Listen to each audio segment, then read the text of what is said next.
Hi, this video started out to be a video showing borders and corners along with using the new Fit and Nest in Power Panto. But we ran into an issue with the corner selection in the gold. Nothing wrong with the gold, it was just the way that the pattern worked. So we abandoned ship with showing the gold borders and corners and decided to go ahead and keep the video part showing Fit and Nest since that's brand new. So yes, the quilt is completely quilted and waiting to have the binding done, but I wanted to go ahead and do the finishing part at the very end of the video. It's like we showed doing the first zone but not finishing the second zone, so we'll add that at the end. So if the video has a few little weird places or kind of seems like it jumps in fast, that's why. But I do want to show you using the new Power Panto Fit and Nest.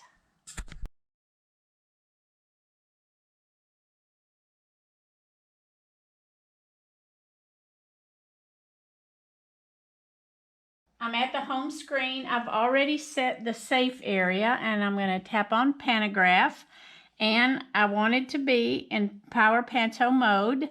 I'm going to be using one of the new features, Fit and Nest, and that is because it will allow me to stitch within my fake borders here, and it will not cut anything off. There'll be a full row at the top, a full row at the bottom, and it won't cut stuff off on the sides. So the first thing I need to do now is to enter. I've measured the width and height that I wanted. So I need to change this because right now it's the same as the safe area. So I certainly don't want that. I want it to reflect what I'm going to be quilting on. So the total width is 34.5, okay. And the total height is 23.75, okay. And now I need to select my pattern, and patterns, Pantos. It is a My Creative Stitches, and it is the Briar Rose Edge to Edge Pearls. And I just want to make a comment. It's not a true B2B, which is typically what you would use when you're doing between borders. So it's not ideal, but it's the one I chose. It was the best one that I had of what I had to pick from. So I'm just going to go with it. And we're going to say open. Because this quilt top isn't bought and purchased for anybody. It's just to practice with. Okay, so now I'm going to, let's see. It's going to try and size it with the size that I have. So, you know what? I had wanted 8, and this is 7.9. Let me look at it. I'm going to tap on that magnifying glass, and let's see, if I were to, and I don't know where the dividing line between them is. So if I were to, let's just, and with this Fit and Nest, you can either tap on the minus and plus for either sizing or rows. So if I were to add another row, what is that, 1 row? If I were to do that, okay, then that obviously messes it up. So I'm going to take it back down to 3 rows and then start. I don't know how much this pattern really nests. So I'm kind of fine-tuning it here like I like. So 8.4. And I want to look, I have the grid lines turned on. So a flower is 1 2.5. Each blue grid is 1 square inch. So sometimes what I'll do when I'm trying to decide if I like something is I'll pick out a certain little thing and I'll say, okay, that flower will be 2.5 inches, and I'll just lay it down and I'll just imagine a flower. And I'm like, you know what? That's kind of a big flower, really. I know this is kind of a big design, so that's kind of big. I don't know that I want a flower that big. So let me add 4 rows, and we'll decrease the pattern height here until, now we're really making it small though. So now it's not quite 2 inches, but maybe that's not so bad. Maybe that's the better choice then. Let's see, let's tap fit. And you can see how it's keeping it nice and clean all the way around. So I like that. I think I do see a little bit of a gutter. So maybe each time I tap, when you're in fit and nest, it's changing it by 0.25. So I think I like this because when I look at it, I can't tell one row from the other, and that's what makes my eyes happy and what I'm looking for. And yes, there's a bit of a gap at the top. There's a 1 square inch gap there, but you know what? I'm going to be okay with that. I'm going to be okay. There's kind of a gap in that corner, but like I said, this is a practice quilt top, so I think I like this. So I'm going to tap on fit. Let's see, fit, and then X. And now I need to save it. So I'm going to tap on Save Panto, and we'll just give it a name of Clowns. We'll call it the Clown Quilt. Enter and save. Kind of a double tap. And then if you want to make sure, you can tap on Read Panto. And there's my clowns. So we'll say cancel. So I know it's there. And let's see, the green continuous is good. I don't need to flip anything. So now I'm ready to sew in zones. I would only tap places a single pattern if all of this fit between the rails, but it doesn't. So we're sewing zones.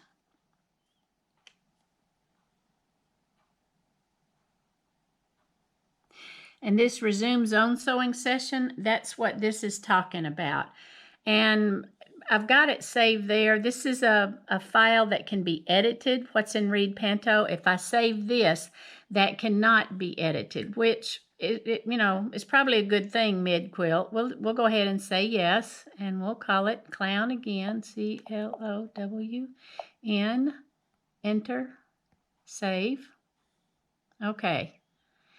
And now I need to go into Zone Manager and check what's going on in there. So 195, which is good for my machine and my rail. And I do want 4-point placement. And I'm gonna, let's see, start from the left. And I want back and forth because when it finishes this, I want to jump stitch down. Okay, I can show zones there. And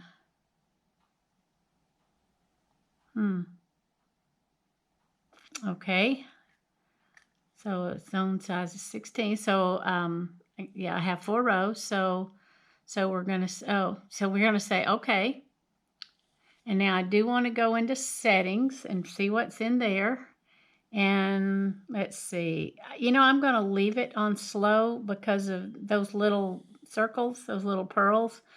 I think I'd like that, and I'm gonna bump that up to 3. But I will bury the tails. Anytime I start and end within the quilt top as opposed to off to the side or in the batting, I do leave myself tails. And I'm going to be okay with 12 stitches per inch. Okay. And now there's one thing that I still need to do that I haven't done. And I waited on purpose so that I could just show you. I need to baste up the edges. So to do that, I'm going to tap on the red toolbox. Now there is a based feature in here, but it's a slow feature. If I have some fullness in my border, then it's a nice choice. I have time for my fingers to work in that fullness, but I'm going to say release sewing machine, and it says I now have manual control. And so I'm going to bring this down to 4. And so everything, my little buttons work. Okay.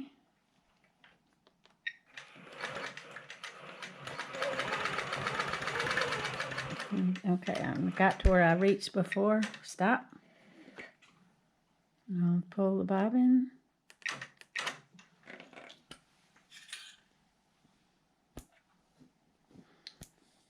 Okay, and we'll go to the other side. And when I do this, I actually use bobbins that I don't have much left on for I switch them out. But I always leave this laying right in the middle so I don't do something silly and start quilting with it. And if you don't have a glide foot, stay close to the edge so that your middle foot won't be flipping the edge up if you were to go off the edge. Of course, with this one, that's not a problem, but okay. Now we'll do this. Pull the bobbin. I spoil myself and I have a scissors at each end. Okay. All right, so now we've got this all basted and I can take my pins out. Actually, I don't have to because I'm not going to be quilting into that. That's for after we flip. Because I'm going to go all the way to the bottom before I do the sides. And now I want to switch out.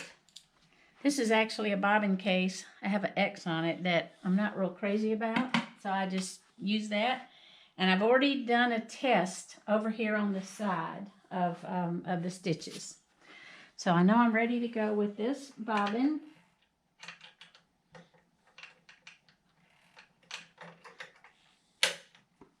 Okay, I heard it click. So now, okay, so it's got QCT now has control back. And I went ahead and marked a spot of where A needs to be. So I'm going to tap on A. And I do have my spot marked, so I'm going to say okay. And I don't want lock width checked. By leaving it unchecked, that means I can put B wherever I want to. If I didn't, then that 34.5 that I entered for the width, if that lock width is checked, it's going to do 34.5 no matter where I put B. So that's why I want it unchecked. And we won't uncheck it till we get to the very bottom. Oh, look, I'm getting ahead of myself. Let me go ahead and tap B. Okay, and this lock height that is checked, I do want to leave it checked until we get to the very bottom. And then I will uncheck it so that I control C and D. So it's in the bottom corners. Okay, so now we are ready to pull the bobbin. And so I will tap on pull bobbin, and it is going to move to that green spot, that little green circle. And it looks weird. It's so fun. I'm going to hold it snug, and because it goes ahead and takes the stitch, and then it kind of releases. I'm going to run my thread right underneath there, and then I'm leaving some tails because that's what I'm going to bury since I'm out in the middle here. And I'm going to hold these snug because I don't want any looseness in my thread path. And tap on sew. I'm holding it snug until it takes a few stitches and gets going. Okay. And now I will check, I'll let it stitch just a little, and I'm going to check underneath with a light and make sure it looks good underneath so I can stop it quick if there's a problem. But we'll be back when I'm ready to place at the very bottom. Okay, so the first 2 rows of the first zone have completed stitching where that red circle is. I pull the bobbin, and now I just want to point out that it now says marked zone. It used to say finished, but this makes it easier to remember. Before I start unclamping, I need to mark my zone. So I'm going to put it somewhere in this general area and tap on mark zone.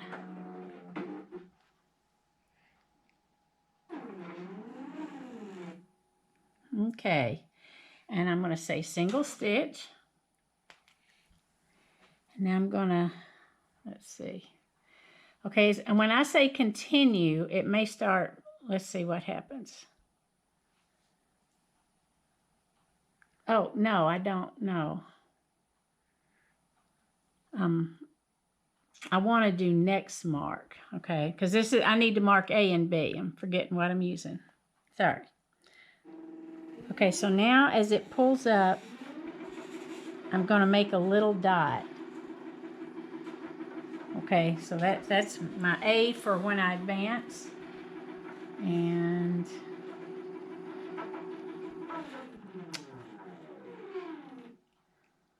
okay, and now I'll say single stitch. Okay, it's flashing done. Now I'll say continue. Now it says the machine is going to move. So I'm going to say okay, and I'm going to be ready to, because this is how I mark. So, okay. So now I got my dots marked there for when I advance. And so what it's doing, it's moving to where when I advance my quilt, this dot will need to roughly be approximately under the needle. It doesn't have to be exact because it's not the permanent placement of the next zone, but it's just a help so that I don't advance the quilt too far or I don't advance it not enough. So that's very helpful. So that's what I'm going to do is advance that to under there, and then I'll and it's saying move the fabric, so I'll say okay, and now it's waiting on me to move it. So anyway, that's what I'll do, and I'll finish up this last zone. So to show placing the last zone, and again, this is already finished, but with 4-point placement, because that's what works really well when you're in between a border. So, and I'm just guessing, I no longer have the actual placement points, but it would have been somewhere right there. So I tap on A, and I do not want, I don't know why it's got me in the pink area, but anyway, the B, I want to be able to place it wherever I want to. So I don't want the lock width. Let's see. I'll do that. All right, now we're good. And then for C and D, I want to place it so it's going to stitch really nice in those bottom corners. So I'm going to take off the lock height. Otherwise, no matter where I place C and D, it's going to do the height of the zone, and I want it to be exact. So I would have had my spots marked exactly where, because I was allowing a little bit of a margin, but this is just to show you. Okay, so now it's going to quilt exactly where I wanted it to, and it may have changed it a little bit height-wise and length-wise, or length and width-wise, but it's not enough for the eye to pick up on. So now that's what causes me to be able to quilt this exactly to fit. So I hope that this has helped you get a little more familiar with one of the new choices in Power Panto that allows you to design and stitch between borders and not have any wrapping.